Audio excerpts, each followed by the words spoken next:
کہ صحیح ترغیب و ترہیب میں صحیح سند کے ساتھ بالکل نبی کریم صلی اللہ علیہ وسلم سے یہ حدیث موجود ہے.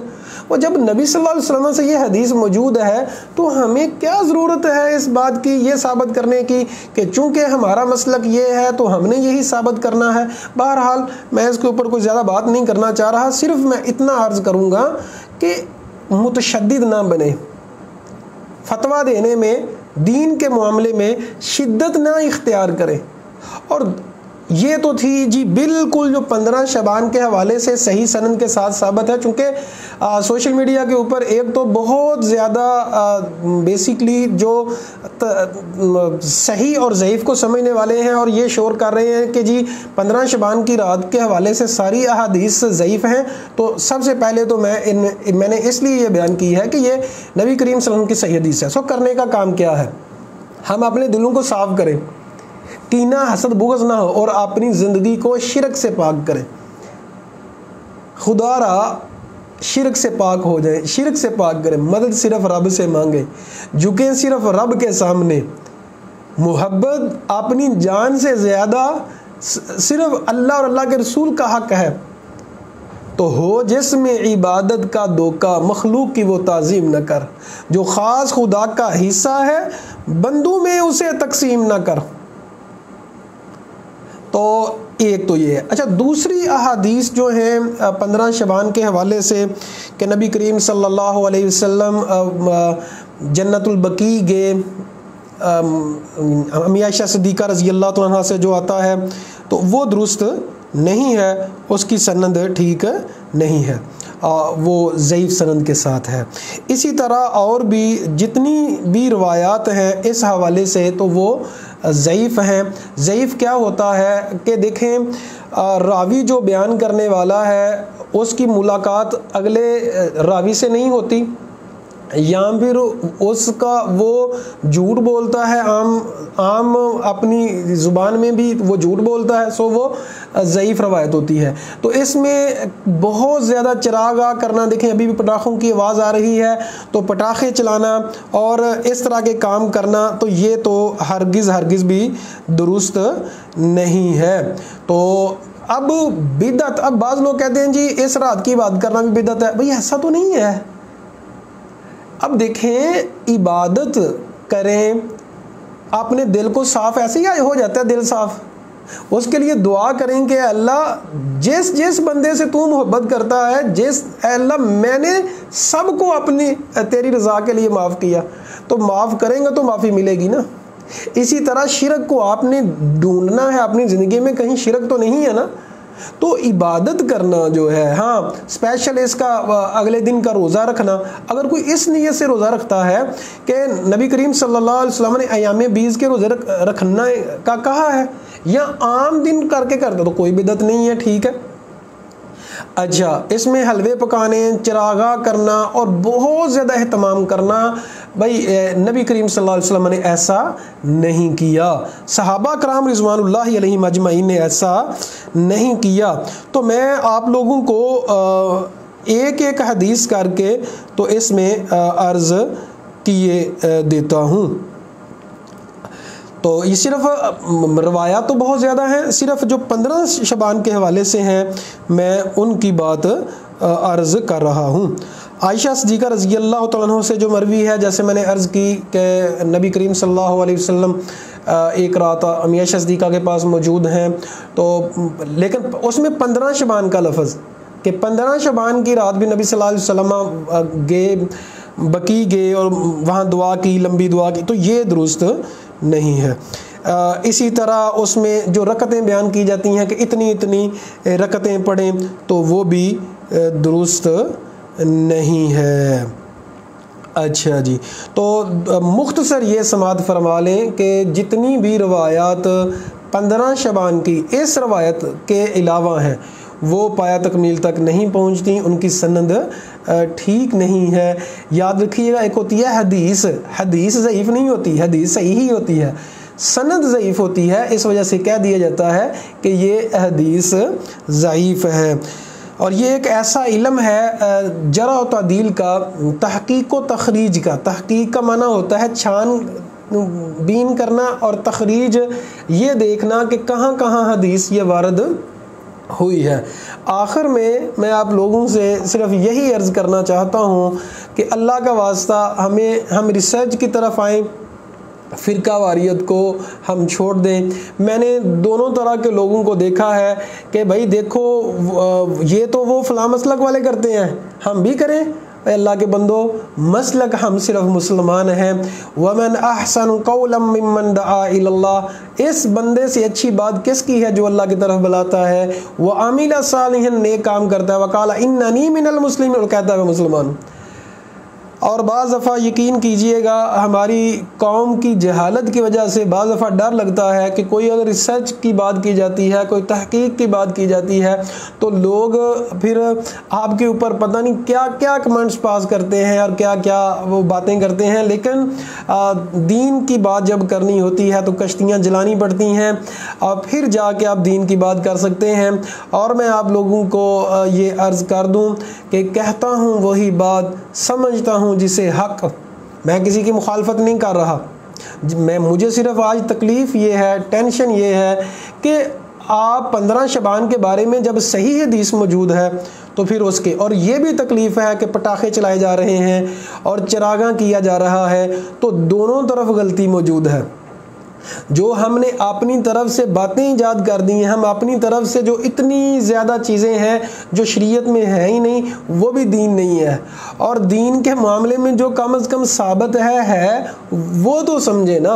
اور ایک اور عرض کرنا چاہتا ہوں کہ جب کوئی اپنی تحقیق پیش کرتا ہے، مثال کو میں کرتا ہوں یا کوئی یہ تحقیق پیش کرتا ہے جی کوئی بھی حدیث صحیح نہیں ہے، تو بھائی اس کی عزت کرنا بنتی ہے، اس کا احترام کرنا چاہیے۔ ایک بندہ تحقیق کر رہا ہے تو صرف اپنی بات کو ٹھیک سمجھنا اور دوسروں کی بات کو غلط سمجھنا یہ بھی کسی جہالت سے کم نہیں ہے۔ آج میں ایک کالم پڑھ رہا تھا، کینیڈا کے پروفیسر ہیں، ہمارے پاکستانی ہیں، بہت اچھے لکھاری ہیں، اللہ تعالیٰ ان کو جزائے خیر عطا فرمائے، بہت عمدہ لکھا انہوں نے۔ وہ فرماتے ہیں کہ اگر آپ کے استاد نے مطلب کسی بھی بندے کو اگر جج کرنا ہے نا، یہ بندہ کس لیول کا ہے، اس کے شاگردوں کو دیکھو کہ اس کے شاگردوں میں اگر تو برداشت کا مادہ ہے تو سمجھو وہ اسکالر کمال کا ہے۔ آپ دیکھیں صحابہ کرام رضوان اللہ علیہم اجمعین، نبی کریم صلی اللہ علیہ وسلم کے شاگرد، برداشت کا مادہ کتنا ہے، اختلافات ہیں ہزاروں، لیکن پھر بھی آپس میں محبت کرنے والے، جان قربان کرنے والے۔ چھوٹی سی مثال دیتا ہوں، جنگ جمل جب ہوئی، امی عائشہ صدیقہ رضی اللہ تعالیٰ عنہ اور علی المرتضیٰ رضی اللہ تعالیٰ عنہ میں دونوں ہستیاں اسلام کی کمال ہستیاں ہیں، اللہ اکبر کبیرہ۔ تو جب جنگ بہت زیادہ ہوئی، جب شہادتیں بہت زیادہ ہو گئیں، علی رضی اللہ، اور یہ جنگ جب تھم گئی، علی رضی اللہ تعالیٰ عنہ اور امی عائشہ صدیقہ رضی اللہ تعالیٰ عنہ کی ملاقات ہوئی اور دونوں رو رہے ہیں، نہ علی رضی اللہ تعالیٰ کوئی بات کر رہے ہیں اور نہ امی عائشہ صدیقہ رضی اللہ تعالیٰ کوئی بات کر رہی ہیں، روتے جا رہے ہیں، روتے جا رہے ہیں، روتے جا رہے ہیں، دونوں ایک دوسرے سے معافیاں مانگ رہے ہیں۔ اللہ اکبر، کتنا بڑا اختلاف ہے، لیکن ایک دوسرے کی عزت، ایک دوسرے کا احترام اتنا زیادہ۔ تو اب پھر حضرت علی رضی اللہ عنہ فرماتے ہیں، یہ جو اللہ تعالیٰ نے فرمایا نا قرآن مجید میں کہ اللہ دلوں کی جو تھوڑی بہت لغزشیں ہیں اللہ تعالیٰ نکال دے گا، تو فرمایا یہ میرے بارے میں، ہمارے بارے میں، اور امیر معاویہ رضی اللہ عنہ کے بارے میں، اور جو صحابہ کرام کے درمیان ہمارے اختلافات تھے یہ ہمارے بارے میں ہے۔ فرمایا کہ مجھے پورا یقین ہے کہ یہ آیت ہمارے بارے میں ہے۔ تو نبی کریم صلی اللہ علیہ وسلم نے جو صحابہ کی فوج تیار کی وہ برداشت کرنے والے تھے۔ آج ہم دیکھیں کہ لوگ مدرسوں سے فارغ ہوتے ہیں یا پھر جمعہ سنتے ہیں، آپ کا تقریر سنتے ہیں آپ کی، تو کیا آپ متشدد بنا رہے ہیں ان کو؟ کیا آپ اپنی مخالفت میں بات سننے کی ان کے پاس اتنی طاقت ہے؟ کیا ان کے پاس اتنا مطلب بات سن سکتے ہیں، تنقید سن سکتے ہیں؟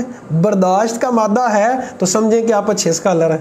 لیکن اگر آپ کے شاگرد اور آپ کے فالورز بات ہی نہیں سنتے کسی کی، برداشت ہی نہیں ہے، مشرک مشرک، بدتی بدتی، منکر منکر، اور پتہ نہیں کیا کچھ کہتے ہیں، تو سمجھ لیں کہ آپ کے اندر فالٹ ہے، کیونکہ آپ جو لوگ تیار کر رہے ہیں، آپ کیسے لوگ تیار کر رہے ہیں؟ آج ہمیں یہ دیکھنا چاہیے، کہ میں اپنے اسٹوڈنٹس کو کی کیا تبلیغ کر رہا ہوں یا کر رہی ہوں، میں کیا کر رہا ہوں۔ اگر آپ ٹیچر ہیں، میلز ہیں، فیمیلز ہیں، اللہ اکبر، اللہ کا واسطہ دلائل کے ساتھ پرکھیں باتوں کو۔ اگر آپ چاہتے ہیں حق کا راستہ پانا، نبی کریم صلی اللہ علیہ وسلم نے فرمایا کہ قیامت کے قریب انسان جو ہے دین کے اوپر عمل کرنا اتنا مشکل ہوگا جس طرح ہاتھ کے اوپر کوئلہ رکھنا۔ تو اصل دین کے اوپر، اور نبی کریم صلی اللہ علیہ وسلم نے فرمایا کتاب اللہ اور سنت رسول کو پکڑو۔ تو دوبارہ موضوع کا خلاصہ جو ہے وہ یہ ہے کہ نبی کریم صلی اللہ علیہ وسلم کی صحیح سند کے ساتھ روایت ایک موجود ہے، علامہ البانی نے، ناصر الدین البانی نے رحمہ اللہ نے اس کو صحیح کہا ہے، اور بعض علماء جو ہیں وہ اس حدیث کو حسن کہتے ہیں۔ ذاتی عبادت یہ نہیں ہے کہ اجتماعی عبادت کی جائے، جماعتیں کروائی جائیں، محفلیں کروائی جائیں، نہیں، ایسا نہیں ہے درست۔ ذاتی طور پہ عبادت کریں، اپنے دل کو پاک کریں، اپنے دل کو صاف کریں۔ بیسیکلی یہ ٹریننگ بھی ہے کہ 15 دن کے بعد، 14 دن کے بعد رمضان قریب آ رہا ہے تو آپ پورا فائدہ اٹھا سکیں۔ اپنے دل کو اجلا کر لو، اپنے دل کو پاک کر لو، اللہ کے لیے سب کو معاف کر دو، سب سے معافی مانگ لو، سوشل میڈیا کی حد تک نہیں، صرف سوشل میڈیا کی حد تک آپ نے معافی مانگ لی، نہیں، ایسا نہیں ہے۔ حقیقی طور پہ رب کریم سے خود بھی معافی مانگیں، لوگوں سے بھی معافی مانگیں، اور شرک کو چھوڑ دیں۔ ہمارے ہاں یہ بڑے مسئلے ہیں، نبی کریم صلی اللہ علیہ وسلم سے مدد مانگی جاتی ہے، صحابہ کرام سے مدد مانگی جاتی ہے، اولیاء کرام سے مدد مانگی جاتی ہے۔ تو معزز سامعین، خواتین و حضرات، یہ شرک ہی تو ہے، اور کیا ہے؟ تو شرک کو ہم نے چھوڑنا ہے۔ فضول رسم و رواج جو ہیں ان سے ہمیں چھٹکارا پانا ہے، اور ریسرچ کی طرف آئیں، تحقیق کی طرف آئیں، ہم مسلمان بن جائیں۔ فرقہ کرنے والے پہلے ہی بڑے لوگ ہیں، فرقے کی بات کرنے والے پہلے ہی لوگ بڑے ہیں۔ ہم سارے مسلکوں والے ایک دوسرے سے محبت کریں۔ کیوں کہ اس نے دیکھیں سنت کے داڑھی رکھی ہوئی ہے، کیوں؟ نبی صلی اللہ علیہ وسلم کی محبت میں۔ اس نے دیکھیں کیا نماز پڑھ رہا ہے، اللہ کا نام لے رہا ہے، اللہ اکبر کبیرہ۔ امید ہے کہ بات آپ لوگوں کو سمجھ آ چکی ہوگی۔ میں نے وہ احادیث کو تحقیقی طور پہ راویوں میں جا کے اس لیے بات نہیں کی کیونکہ علماء تو سن نہیں رہے، یہ تو عام لوگ سن رہے ہیں۔